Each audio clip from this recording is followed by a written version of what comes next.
नमस्कार विद्यार्थी मित्रांनो, मी अपेक्षा पाटील तुम्हा सगळ्यांचं सूर्यकिरण अकॅडमी #कॉम्पिटिटिव्ह एक्झाम या एज्युकेशनल यूट्यूब चॅनलवर मनापासून स्वागत करते. आजच्या लेक्चरमध्ये मी तुम्हाला 20 आणि 21 फेब्रुवारी ह्या 2 दिवसात ज्या काही इम्पॉर्टंट अशा घडामोडी घडल्या की ज्या आपल्याला परीक्षेच्या दृष्टिकोनातून महत्त्वाच्या आहेत त्यांबद्दल मी तुम्हाला माहिती सांगणार आहे. आणि त्या सगळ्या माहितीवर आधारित मी ह्या लेक्चरच्या शेवटी काही प्रश्न विचारले आहेत, ते पण तुम्ही सॉल्व्ह करा, जेणेकरून तुम्ही स्वतःचं ॲनालिसिस स्वतः करू शकणार की तुम्ही जे पण काही ऐकलंय बघितलंय ते तुमच्या कितपत लक्षात राहतं. सो हे लेक्चर जे आहे ते तुम्ही पूर्ण बघा. आणि तुम्ही आपल्या ह्या यूट्यूब चॅनलवर जर नवीन असाल तर आपल्या यूट्यूब चॅनलला सबस्क्राईब करून ऑल नोटिफिकेशन सेट करा, जेणेकरून अशाच प्रकारचे इन्फॉर्मेटिव्ह व्हिडिओज जेव्हा पण मी अपलोड करेल त्याचं नोटिफिकेशन तुम्हाला इझिली मिळून जाईल. तर कुठलाच वेळ वाया न घालवता आपण या आजच्या लेक्चरला सुरुवात करूया.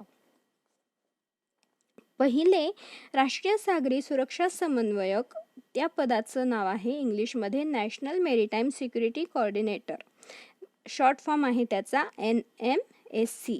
हे समन्वयक म्हणून कोणाची नियुक्ती करण्यात आली आहे? जी अशोक कुमार यांची. आणि ही नियुक्ती इतकी महत्त्वाची का आहे? कारण की राष्ट्रीय सागरी सुरक्षा समन्वयक हे जे पद आहे ते नव्यानेच निर्माण करण्यात आलं आहे आणि ते पहिलेच असे समन्वयक आहे ह्या पदावरचे.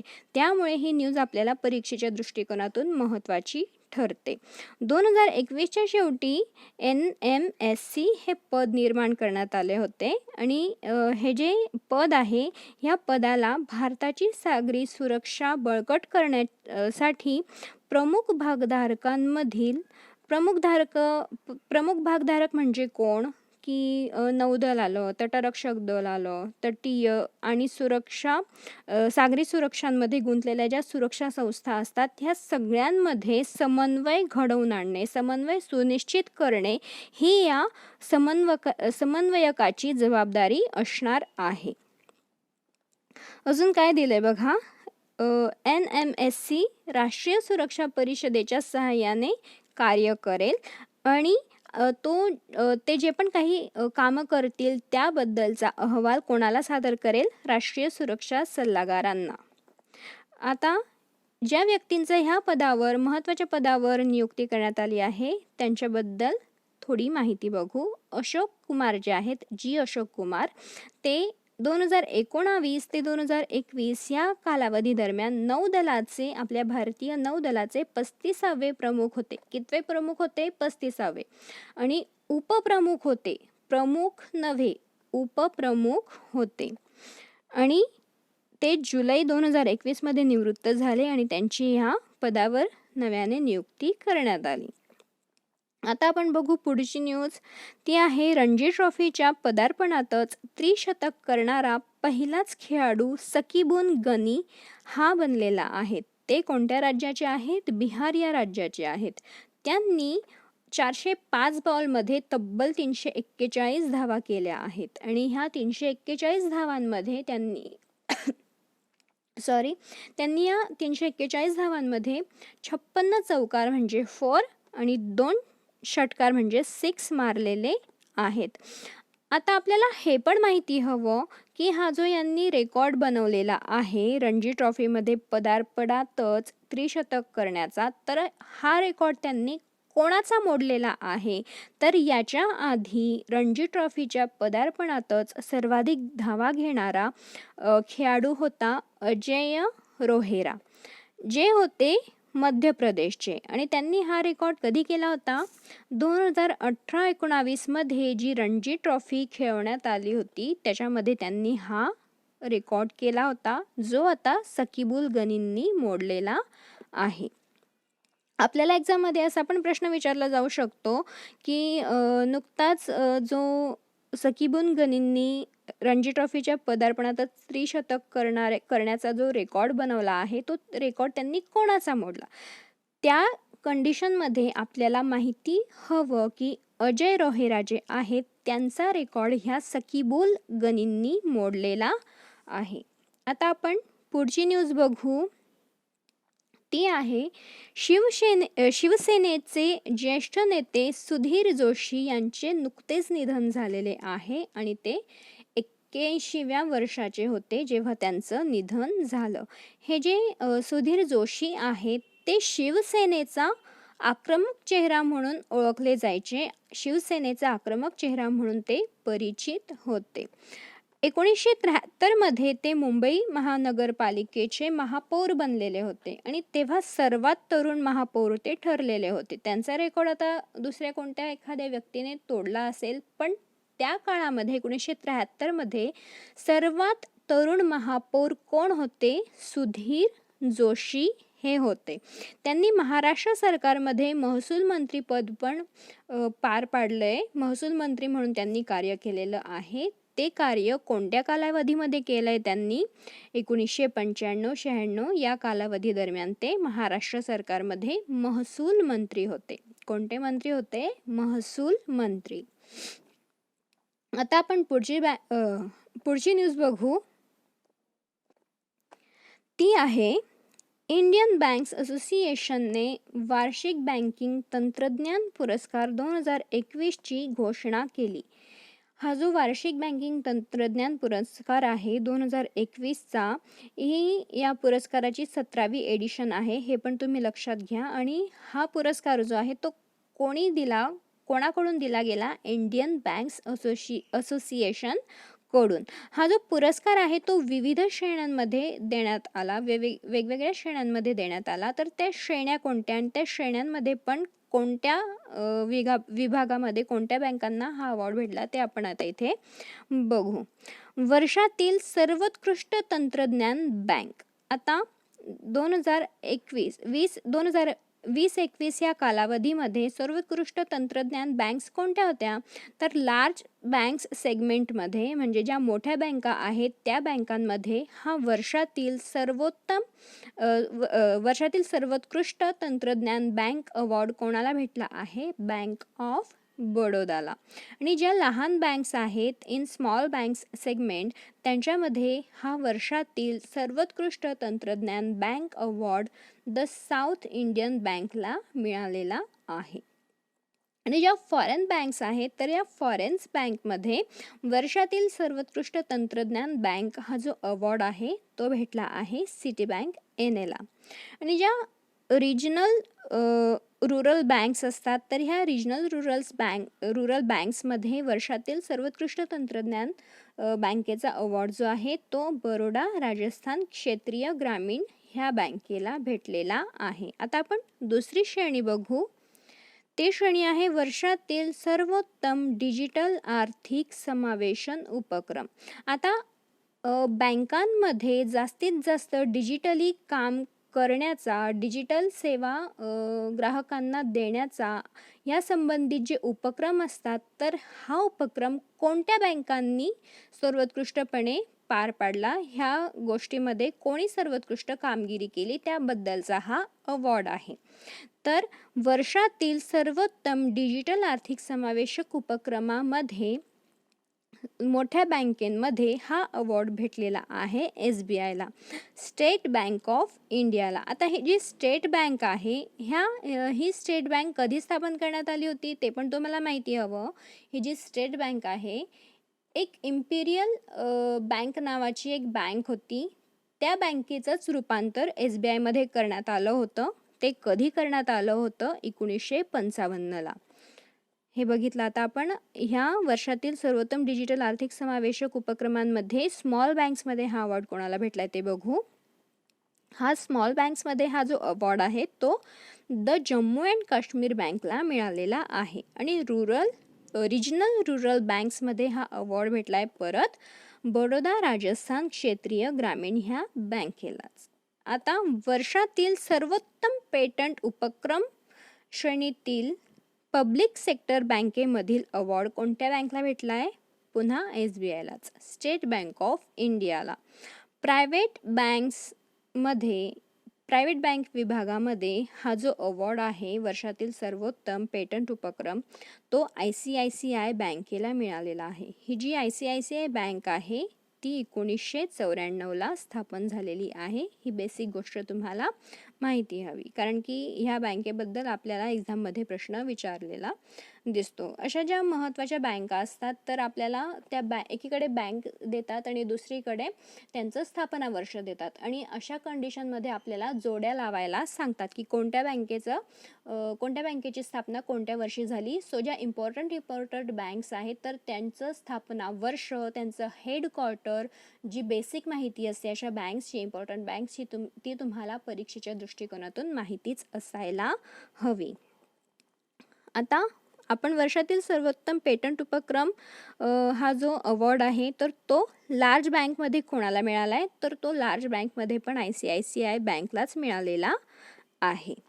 स्मॉल बँक्समध्ये हा जो अवॉर्ड आहे वर्षातील सर्वोत्तम पेटंट उपक्रम तर तो मिळाला आहे द साऊथ इंडियन बँकेला. आणि फॉरेन बँक्समध्ये हा जो अवॉर्ड आहे तो भेटलेला आहे द हाँगकाँग अँड शांघाय बँकिंग कॉर्पोरेशन लिमिटेडला. आता आपण हे जे अवॉर्ड्स आहेत ज्या असोसिएशनने दिले ह्या बँकांना तर ते असोसिएशनबद्दल बेसिक माहिती बघू. ही जी असोसिएशन आहे इंडियन बँक्स असोसिएशन, तिची स्थापना झाली 1946मध्ये. म्हणजे आपल्याला स्वातंत्र्य मिळण्याच्या सुद्धा आधी ह्या असोसिएशनची स्थापना झालेली आहे, इंडियन बँक्स असोसिएशनची. आणि ह्या असोसिएशनमध्ये 247 बँकिंग कंपन्या सदस्य आहेत.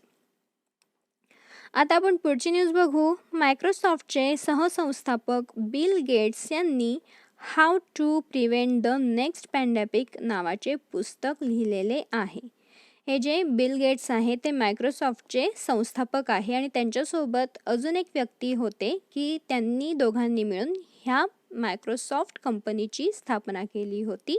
म्हणून त्या व्यक्तींसोबतचे हे सहसंस्थापक बिल गेट्स असं त्यांचा इथे उल्लेख करण्यात आलेला आहे. कारण की मायक्रोसॉफ्टची जी स्थापना आहे ती यांनी एकट्यांनी केली नाही, त्यांनी कोणासोबत मिळून ही स्थापना केली आहे, म्हणून हे मायक्रोसॉफ्टचे सहसंस्थापक म्हटले जातात. आणि जे दुसरे व्यक्ती आहे त्यांना पण बिल गेटचे सहसंस्थापक असं म्हटलं जाईल. आय होप तुम्हाला सहसंस्थापक कॉन्सेप्ट काय असते ती समजली असेल. आता हे जे पुस्तक आहे how to prevent the next pandemic, हे पुस्तक जे आहे ते मे 2022मध्ये प्रकाशित होणार आहे. आणि हे जे पुस्तक आहे ते USA नॉफ आणि इंटरनॅशनल लेव्हलवर पेंग्विन रँडम हाऊस प्रकाशन करणार आहे. नॉफ आणि पेंग्विन रँडम हाऊसद्वारे ह्या पुस्तकाचं प्रकाशन केलं जाणार आहे. USA म्हणजे अमेरिकेमध्ये नॉफद्वारे आणि इंटरनॅशनल लेवलवर पेंग्विन रँडम हाऊसद्वारे. ही गोष्ट तुम्ही लक्षात ठेवा. आता हे जे पुस्तक आहे ह्या पुस्तकामध्ये काय असणार आहे त्याच्याबद्दल थोडी माहिती असलेला म्हणजे याबद्दल थोडी आपल्याला माहिती असायला हवी. आपल्याला एक्झाममध्ये प्रश्न विचारला जाऊ शकतो की हे जे पुस्तक आहे त्यामध्ये कशाबद्दल माहिती दिलेली आहे. तर इथे दिलंय बघा, साथीच्या आजारांपासून वाचण्याचे उपाय सांगितले आहेत या पुस्तकामध्ये. तसेच अजून काय सांगितलं आहे, अँथनी फाउसी आणि टेड्रोस एधुनॉम तर सर्वांना माहितीच असेल की हे जे आहे टेड्रोस एधुनॉम ते WHO वर्ल्ड हेल्थ ऑर्गनायझेशनचे अध्यक्ष आहेत. तर अँथनी फाउसी जे आहेत ते कोण आहेत ते तुम्ही मला खाली कमेंट बॉक्समध्ये सांगू शकता. तर असे जे सार्वजनिक आरोग्य नेते आहेत तर ह्या नेत्यांसोबत झालेला जो संवाद आहे तो ह्या पुस्तकामध्ये दिलेला आहे. आता आपण बघू मायक्रोसॉफ्ट ह्या कंपनीबद्दल. मायक्रोसॉफ्ट ही जी कंपनी आहे त्याची स्थापना पॉल एलन आणि बिल गेट्स यांनी 1975मध्ये केली. कधी केली? 1975मध्ये. मग बिल गेट्सचे सहसंस्थापक पॉल एलन आणि पॉल एलनचे सहसंस्थापक बिल गेट्स कोणत्या कंपनीसाठी? मायक्रोसॉफ्ट कंपनीसाठी. आता हे जे बिल गेट्स आहे यांनी अजून कोणती पुस्तकं लिहिली आहेत ते आपल्याला माहिती हवं. त्यांनी पुस्तकं लिहिली आहे the road ahead, business at the speed of thought. आणि हे जे पुढचं पुस्तक आहे ते आपल्याला लक्षात ठेवावंच लागेल कारण की हे पण त्यांनी रिसेंटलीच रिलीज केलं आहे. त्याचं नाव आहे how to avoid climate disaster. हे पुस्तक त्यांनी रिलीज केलं होतं फेब्रुवारी महिन्याच्या 2021 वर्षाच्या फेब्रुवारी महिन्यामध्ये. पुढची न्यूज बघू आपण. बिझनेस स्टँडर्ड बँकर अवॉर्ड म्हणून संदीप बक्षी यांची निवड करण्यात आलेली आहे. 2020-21 या कालावधी दरम्यानच्या कामगिरीसाठी त्यांना हा बिझनेस स्टँडर्ड बँकर अवॉर्ड देण्यात आलेला आहे. कोणाला? संदीप बक्षी यांना. आणि हे जे संदीप बक्षी आहेत ते ICICI बँकचे मॅनेजिंग डायरेक्टर आणि चीफ एक्झिक्युटिव्ह ऑफिसर आहेत. MD आणि CEO आहेत. गेल्या 3.5 वर्षात त्यांनी गेल्या 3.5 वर्षापासून ते ICICIचे MD आणि CEO आहेत. गेल्या 3.5 वर्षात त्यांनी बँकेची आर्थिक स्थिती सुधारल्यामुळे त्यांनी ICICI बँक जी आहे त्याची आर्थिक स्थिती सुधारण्यासाठी खूप प्रयत्न केले आणि त्या प्रयत्नांमध्ये त्यांना यश आलं आणि ह्या बँकेची आर्थिक स्थिती सुधारल्यामुळे त्यांना हा सन्मान देऊन गौरवण्यात आलेलं आहे. बिझनेस स्टँडर्ड बँकर हा अवॉर्ड देण्यात आलेला आहे त्यांना. आता आपण ही जी ICICI बँक आहे त्याच्याबद्दल थोडक्यात माहिती बघू. मी तुम्हाला आधीच सांगितलं की या बँकेची स्थापना कधी करण्यात आली? 1994 मध्ये. ICICI बँकचा आपल्याला एखाद्या वेळी लॉंग फॉर्म पण विचारला जाऊ शकतो. काय आहे? Industrial credit and investment corporation of India हा फुल फॉर्म आहे ICICI बँकचा. आणि ही जी बँक आहे या बँकेचं हेडक्वार्टर मुख्यालय कुठे आहे? गुजरातमधील बडोदा ह्या ठिकाणी. आता आपण पुढची न्यूज बघू. ती आहे RBIने रिझर्व्ह बँक ऑफ इंडियाने मठ्ठा अर्बन कोऑपरेटिव्ह बँकचे लायसन्स रद्द केले आहे. ही एक महाराष्ट्रातली बँक आहे. त्यामुळे कोणती बँक रद्द केली ते आपल्याला माहिती हवं. करंट अफेअर्सच्या लेक्चरमध्ये मी काही दिवसांपूर्वी अशीच एक न्यूज इन्क्लूड केली होती त्या लेक्चरमध्ये की महाराष्ट्राचीच अशी एक बँक आहे की जिचं लायसन्स RBIने रद्द केलं होतं. तर ती बँक कोणती होती? तर ते तुम्ही मला खाली कमेंट बॉक्समध्ये सांगा. आता ही जी बँक आहे या बँकेने 16 फेब्रुवारी 2022ला बँकिंग व्यवहार थांबवलेले होते. ह्या बँककडे पुरेसे भांडवल नसल्याने आणि मिळकतीची कोणतीही शक्यता नसल्याने RBIने हा निर्णय घेतलेला आहे. आता आपण पुढची न्यूज बघू. ती आहे ही पुढची न्यूज आणि शेवटची न्यूज आहे आजच्या लेक्चरमधली. त्याच्यानंतर मी तुम्हाला प्रश्न विचारले आहेत ते तुम्ही सॉल्व कराल. जागतिक सामाजिक न्याय दिन जो आहे तो 20 फेब्रुवारी या दिवशी साजरा करतो. आपण दरवर्षी साजरा करतो. 2022ची जागतिक सामाजिक न्याय दिवसाची थीम काय आहे? Achieving social justice through formal employment. आणि हा जो दिन आहे तो कोणामार्फत साजरा केला जातो? इंटरनॅशनल लेबर ऑर्गनायझेशन मार्फत हा जो दिन आहे तो साजरा केला जातो. इंटरनॅशनल लेबर ऑर्गनायझेशन जी आहे तिची स्थापना कधी करण्यात आली? 11 एप्रिल 1919 मध्ये करण्यात आली होती. आणि याचं हेडक्वार्टर जे आहे स्वित्झर्लंडमधील जिनेव्हा या ठिकाणी आहे. अशा प्रकारे आपण ह्या 2 दिवसामध्ये 20 आणि 21 फेब्रुवारी 2022 मध्ये ज्या काही घडामोडी घडल्या की ज्या आपल्याला परीक्षेच्या दृष्टिकोनातून महत्त्वाच्या आहेत त्या सगळ्यांबद्दलची माहिती बघितली. आता ह्या माहितीवर आधारित काही माहितीच्या आधारावर मी तुम्हाला 2 प्रश्न विचारले ते तुम्ही सॉल्व करा. सोपे प्रश्न आहे, तुम्हाला इझिली सोडवता येतील. पहिला प्रश्न आहे जागतिक सामाजिक न्याय दिन कधी साजरा केला जातो? 21 फेब्रुवारीला, 23 फेब्रुवारीला, 20 फेब्रुवारीला की मग 25 फेब्रुवारीला. नंतरचा प्रश्न आहे रणजी ट्रॉफीच्या पदार्पणातच त्रिशतक झळकावणारा सकीबुल गनी कोणत्या राज्याचा आहे? आणि ह्या प्रश्नासाठी पण आपल्याला खाली 4 ऑप्शन्स दिलेत. पहिला ऑप्शन आहे बिहार, दुसरा ऑप्शन आहे महाराष्ट्र, तिसरा ऑप्शन आहे उत्तर प्रदेश, चौथा ऑप्शन आहे कर्नाटक. हे 2 प्रश्न मी तुम्हाला इथे विचारले ते तुम्ही सॉल्व करा आणि त्याचं उत्तर खाली कमेंट बॉक्समध्ये मला द्या. आणि हे लेक्चर तुम्हाला कसं वाटलं ते पण तुम्ही मला खाली कमेंट बॉक्समध्ये सांगू शकता, जेणेकरून मला अजून छान छान इन्फॉर्मेटिव्ह व्हिडिओज बनवायला प्रोत्साहन मिळेल. हे लेक्चर तुम्हाला आवडलं असेल तर आवडलं सांगा, नसेल आवडलं तर तसंही सांगू शकता, जेणेकरून मला समजेल की मी माझ्या शिकवण्याच्या पद्धतीमध्ये अजून कोणती इम्प्रूव्हमेंट करू शकते. आणि हे लेक्चर जर तुम्हाला आवडलं असेल तर लाईक करा आणि तुमच्या इतर मित्रांना पण शेअर करा, जेणेकरून तुमच्या इतर मित्रांनासुद्धा माझ्या या लेक्चरची मदत होऊ शकेल. आजच्या लेक्चरमध्ये आपण इथेच थांबूया. भेटूया नेक्स्ट लेक्चरमध्ये. जय हिंद, जय महाराष्ट्र. थँक्यू.